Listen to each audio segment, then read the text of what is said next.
បងប្អូននេះគឺជា Oppo Reno 16F 5G ដែលចេញមកជាមួយគ្នាជាមួយនឹង Reno 16 5G ហើយ Reno 16F នេះមានតម្លៃធូរជាងគេ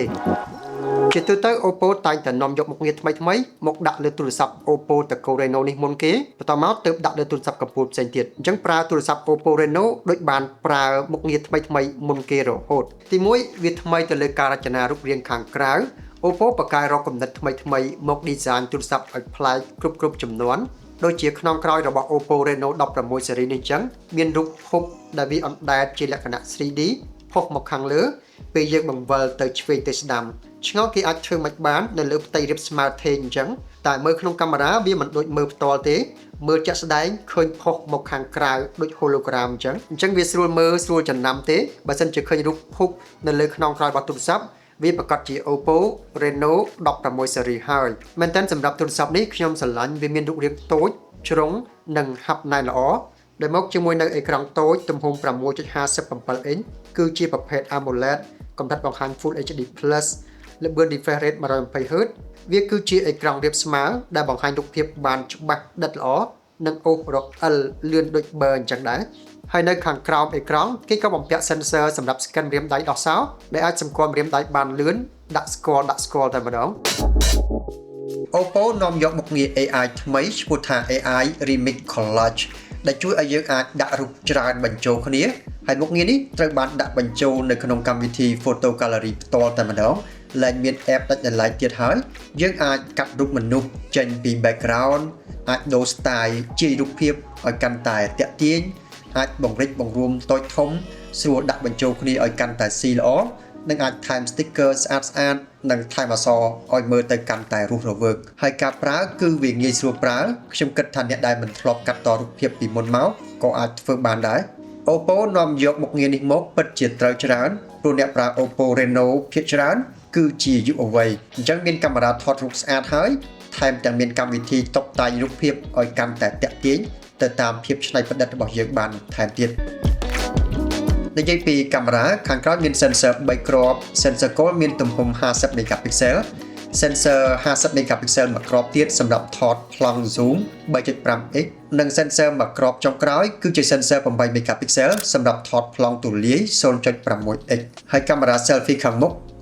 វាថតបានច្បាស់វាមានទំហំ50 megapixel ដែលថតបានប្លង់ 1x ធម្មតាក៏បាននិងថតប្លង់ទូលាយ 0.6x ក៏បានអញ្ចឹងបើថតម្នាក់ឯងវាចាប់ background បានច្រើនហើយអាចថតជាក្រុមបានគ្នាច្រើនទៀតផងហើយចំពោះគុណភាពរូបអាច zoom មើលលម្អិតបានវាពិតជាថតបានច្បាស់មែនទែនទាំងគុណភាពទឹកពណ៌ស្រស់ដិតតែម្ដងអាចដិតយកនៅការចងចាំល្អ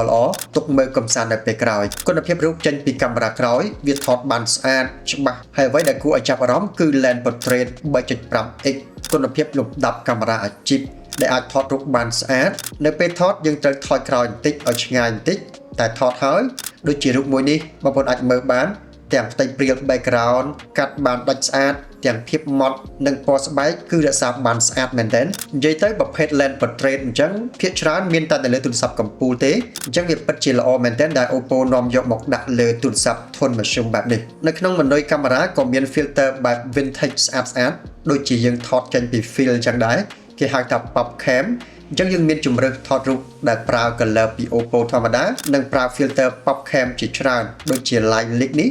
ថតចេញមកបែបបុរាណនិងស្អាតប្លែកដោយមិនចាំបាច់កែតាមក្រោយទេហើយនេះគឺជា Oppo Bubble ដែលជាអេក្រង់សម្រាប់មើលពេលថតរូបចេញពីកាមេរ៉ាក្រោយ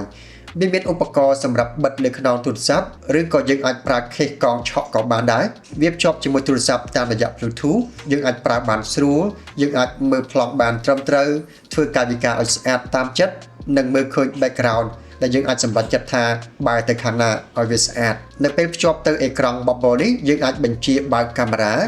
ដូរ lens កាមេរ៉ាពី 1x 2x ទៅ 3.5x សម្រាប់ថតប្លង់ឆ្ងាយអញ្ចឹងយើងអាចកាន់អេក្រង់ទៅមើលនិងអាចបញ្ជាការថតពីចម្ងាយបានហើយ Oppo Bubble នេះគេក៏មកជាមួយនៅ case ទន់មួយសម្រាប់ដាក់អេក្រង់ជាបន្តោងសោតែម្ដងស្រួលយកតាមខ្លួនចំពោះថាមពលថ្មក៏ជាកន្លែងពិសេសដែរទូរស័ព្ទនេះមានរូបរាងស្ដើងតូចតែមានថ្មធំដល់ទៅ 7000 mAh ដែលអាចប្រើបាន2ថ្ងៃយ៉ាងស្រួលហើយបើសិនជាយើងប្រើទូរស័ព្ទច្រើនបែបធ្ងន់ដូចជាលេងហ្គេមនិងប្រើកាមេរ៉ាច្រើន ទូរស័ព្ទនេះអាចសាកថ្មចូលបានលឿនល្បឿនដល់ទៅ80វ៉ាត់ដែលវាអាចសាកថ្មលឿនប្រហែលនឹងទូរស័ព្ទកំពូលរបស់ Oppo ដែរទូរស័ព្ទក៏មានភាពហាប់ណែននិងធន់រឹងមាំល្អវាមកជាមួយនឹងអាវក្រោះការពារទឹកកម្រិតធ្ងន់ IP69K ដែលធន់នឹងការចូលពីធូលីដីធន់នឹងសម្ពាធទឹកខ្លាំងហើយក៏ធន់នឹងកម្ដៅផងដែរទូរស័ព្ទនេះមកជាមួយនឹងបន្ទះ chip MediaTek Dimensity 7300 5G ដែលដំណើរការបានរលូនល្អហើយយកទៅលេងហ្គេមក៏មិនជាបញ្ហាដែរវាមកជាមួយ RAM 8G ដែលអាចបូកបន្ថែម 8GB ទៀតសរុបទៅ 16GB memory ក្នុងម៉ាស៊ីន 256GB និងដំណើរការដោយ software ColorOS នៅលើ Android 16ចេញពីប្រអប់តែម្ដងអូខេសរុបចុងក្រោយ Oppo Reno 16F 5G គឺជាទូរស័ព្ទបែប Civilize ស៊េរីថ្មីដែលអាចថតរូបបានស្អាតទាំងកាមេរ៉ាក្រោយប្រើ lens portrait 3.5x ថតព្រាលស្អាតនិងកាមេរ៉ាមុខថតបានប្លង់ទូលាយក៏បានប្លង់ស្តង់ដារ 1x ក៏បាន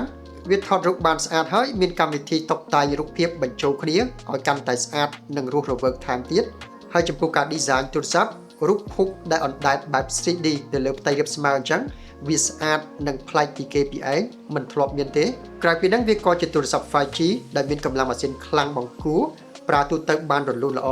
មានថ្មធំទំហំ 7000 mAh